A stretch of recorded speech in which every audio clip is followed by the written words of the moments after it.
Hey there! Here's a short description of how I train flowing through movement with Longsword and Messer, while also working on good structure at the same time. It consists of a few building blocks that I'll be introducing in order, after which you can put them together for a few useful exercises.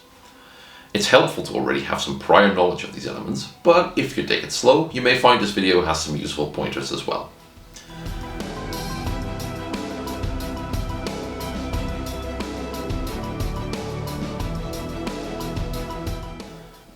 We start with the vierleger or four positions, from Tag, Ox, Pflug and Alber.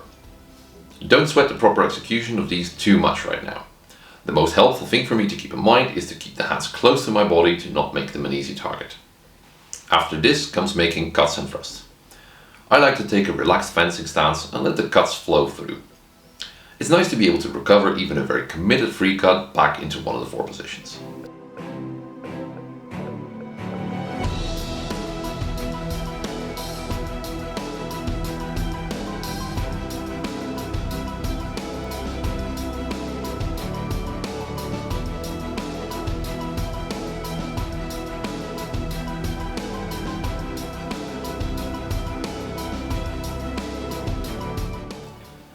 For thrusts, for now I simply just thrust the Langenord or long point, as that has the most reach.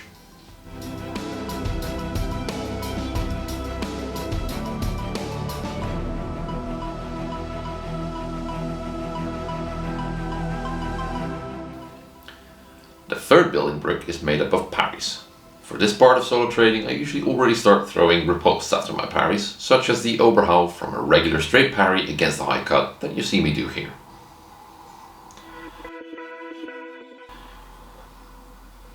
The final elements would be the hengen, or hangings. These are basically just point forward, hands extended positions, aimed at controlling your opponent's blade, while also presenting a threat to their nearest opening. You can of course try to transition from hanging to hanging. Alternatively, make a cut or thrust and recover it into a hanging. Some of the Verborgenhauen secret cuts also end in hanging, and some nice examples of this would be the Tverhau and the Schiller.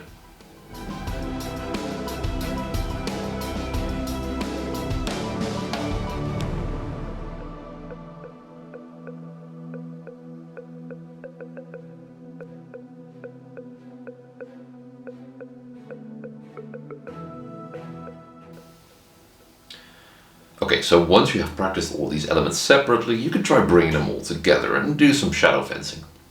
If you do that, start slow and build up the speed only gradually. This is such a nice exercise in trying to discover how all these elements fit together, and taking the time to do so can be very rewarding. Sometimes you find yourself settling into a nice pattern, and you can then try speeding it up a bit and seeing how it feels. Alternatively, once you feel comfortable in shadow fencing, you can try pushing yourself a bit. For example, with timed rounds. 20 seconds of movement, 10 seconds of rest for a number of rounds. It gets tiring quickly, but you'll find you can build up over time. I hope you enjoy doing sessions like this with Longsword and Messer. I know I do at least. So let me know what you think and don't hesitate to ask me any questions. Cheers!